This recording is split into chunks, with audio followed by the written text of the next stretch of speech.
আসলে গতকাল বাংলাদেশ এয়ারপোর্টে যেটা আমরা ঘটতে দেখলাম, একটু বেলা বাড়ার পরে আমি এখানে একটি ছবি অ্যাটাচ করছি এই ভিডিওর মধ্যে। এই ছবিটা কিন্তু আমি কমেন্ট বক্স থেকে পেয়েছি। একজন সাকিবিয়ান, সে খুব দুঃখ করে এই ছবিটা পোস্ট করে কিছু কথা লিখেছিল।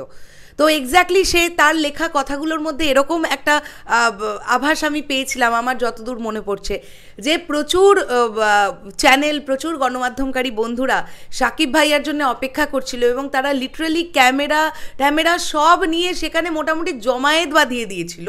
কিন্তু অনেকটা পরে জানতে পারা গেছে যে সাকিব ভাইয়া সকাল 8টার সময় বাংলাদেশ ল্যান্ড করে গেছেন এবং তারপর তিনি হেলিকপ্টারে করে সাজেক ভ্যালি চলে গেছেন রাজকুমার ছবির শুটিং করতে। তো এইটা আসলে এত জমায়েত হয়েছিল, এত মিডিয়া জমায়েত হয়েছিল, মানেই কারোর কাছে কিন্তু সেভাবে খবর ছিল না যে সাকিব ভাইয়া সকাল 8টার সময় তিনি ল্যান্ড করে যাবেন এবং তারপরে তিনি ডিরেক্টলি সাজেক ভ্যালিতে চলে যাবেন। সত্যি কথা বলছি, এই খবরটা আমার কাছে ছিল, বাট এই খবরটা আমার কাছে ছিল মানে তিনি সাজেক ভ্যালি যাবেন এই খবরটা আমার কাছে ছিল, বাট তিনি যে সকাল 8টার সময় নেমে যাবেন মানে একদমই কেউ আমরা জানতে পারবো না, এই ব্যাপারটা আমি ভাবিনি সিরিয়াসলি। তো এখন এই ব্যাপারটাকে কিছুজন নেগেটিভভাবে দেখছে, বাট আমরা এটাকে পজিটিভলি আলোচনা করি, কেননা আমরা সাকিব ভাইয়াকে নিয়ে কোনো রকম নেগেটিভিটি করতে একদম পছন্দ করি না।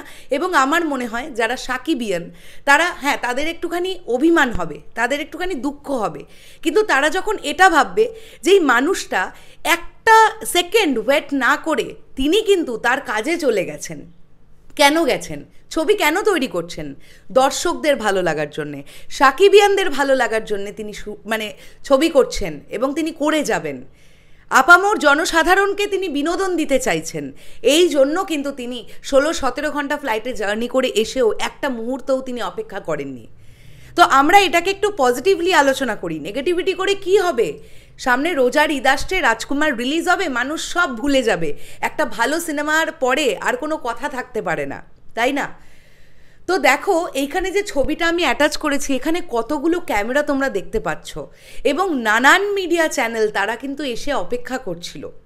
তো আমরা এইভাবেই এটাকে আলোচনা করি যে এই মানুষটা স্টারডমটা ভাবো তো, এই মানুষটা গোপনীয়তা মেনটেন করে তিনি সুন্দর সময় মতন বাংলাদেশে নেমেছেন, নেমে তিনি তার কাজে চলে গেছেন।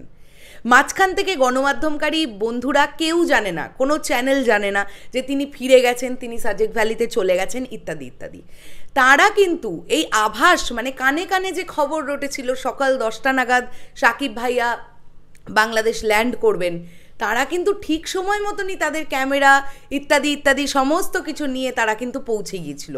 এবং সেখানে আমরা একটা দুটো ক্যামেরা দেখতে পাচ্ছি না, তোমরা দেখো কতগুলো ট্রাইপড সেখানে দেখতে পাওয়া যাচ্ছে, কতগুলো ক্যামেরা স্ট্যান্ড সেখানে দেখতে পাওয়া যাচ্ছে, কতজন মানুষকে সেখানে দেখতে পাওয়া যাচ্ছে। আমি ধরে নিলাম বেশ কয়েকজন সাকিবিয়ান, কিন্তু সাকিবিয়ানরা ছাড়াও তো সেখানে গণমাধ্যমকারী বন্ধুরাও ছিল বা ছিলেন।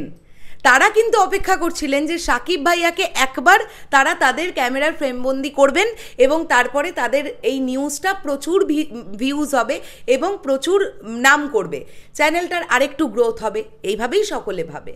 তাহলে এই মানুষটা স্টারডম নিয়ে যারা এখনও প্রশ্ন তোলে, আমার মনে হয় যে বাংলাদেশে আর একজন ইতিমধ্যে মানে বর্তমান সময় দাঁড়িয়ে এমন একজন হিরো দেখান আপনারা যে যার জন্য গণমাধ্যমকারী বন্ধুরা কোনো শিওর শট খবর না পেয়েও তারা এতগুলো ক্যামেরা নিয়ে এয়ারপোর্টের সামনে গিয়ে জমায়েত করে যে তিনি কখন নামবেন তাকে একবার দেখা যাবে আর তারা ক্যামেরাটা চালু করে দেবে আর তারা ফুটেজ পাবে। সাকিব ভাইয়া একটা 1 মিনিটের কোনো কথা বলে দিলেও সেটা যেভাবে মানুষের কাছে ভালো লাগার মতন জায়গা হয় এবং সেই চ্যানেলের টিআরপি যেভাবে ওঠে, স্বাভাবিকভাবেই তারা তাদের কাজকর্মের জন্যে বা তারা তাদের চ্যানেল গ্রো করানোর জন্য স্বাভাবিক এগুলো করবেন। আর তার সঙ্গে সঙ্গে সাকিবিয়ানদের ভালোবাসা, বেশ কিছু সাকিবিয়ানদের আমি দেখলাম, স্পেশালি দুজন ভাইকে আমি দেখলাম। একজন ভাই তো বলছে যে আমি আমার বাবা মার চাইতেও বেশি শাকিব খানকে ভালোবাসি, এই বিষয়টা আমি শুনতে পেলাম এবং সে কেঁদে ফেলেছে, সাকিব ভাইয়ের সঙ্গে সে একবার দেখা করতে চায়। তো এগুলো না বেসিক্যালি আবেগ, এইগুলো কেউ কখনো কেড়ে নিতে পারে না।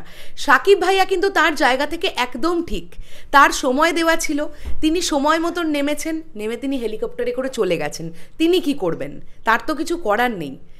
এখন দুজনেই দুজনের তরফ থেকে ঠিক, কিন্তু আমি এখান থেকে বলার এটাই চেষ্টা করলাম যে এই মানুষটা স্টারডম দেখো, এই মানুষটা স্টারডাম নিয়ে যারা প্রশ্ন তোলে তাদের সত্যি আমি এটা বলতে চাই যে এই মানুষটার স্টারডাম নিয়ে প্রশ্ন তোলার আগে দুবার আপনারা ভাবুন যে এখনকার ইতিমধ্যে দাঁড়িয়ে 2023 সালে দাঁড়িয়ে কোন হিরোর জন্য এটা হয়, কোন হিরোর জন্য, কোন হিরোর জন্য তীর্থের কাকের জন্য মিডিয়া চ্যানেলগুলো বসে থাকে যে একবার যদি তাকে পাওয়া যায় 1 মিনিটের জন্য পাওয়া গেলেও সেটা চূড়ান্তভাবে এক্সক্লুসিভ, তাই না?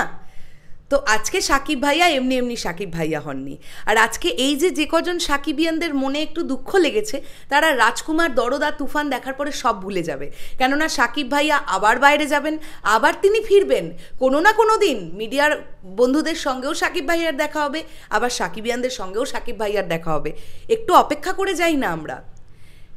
সামনে দরদের ট্রেলার লঞ্চিং ইভেন্ট আছে, তখন তো তোমরা যেতে পারবে, সাকিব ভাইয়াকে সামনে থেকে দেখতে পারবে। তো ওই মানুষটাও তো কত পরিশ্রম করছে শুধুমাত্র আমাদেরকে আনন্দ দেওয়ার জন্যে, তাই না? আমাদের যাতে ভালো লাগে সেই ছবি দেখতে, তাই কিন্তু তিনি এক ফোঁটা বিশ্রাম না নিয়ে কিন্তু এই কাজগুলো করে চলেছেন। আর আমি শুধু সাকিব ভাইয়াকে তো অবশ্যই, তার সঙ্গে সঙ্গে গোটা ইউনিটকে আমি স্যালিউট জানাতে চাই। তারাও কিন্তু প্রচণ্ড পরিশ্রম করছেন, অবশ্যই একটাই তাদের লক্ষ্য, রাজকুমার ছবিটা যেন ভালো হয়। যাই হোক, শেষ করলাম ভিডিওটা। তোমাদের কি বক্তব্য অবশ্যই কমেন্ট করে জানিও। আসছি আবার খুব শিগগিরই, তাহলে এখনের জন্যে টাটা।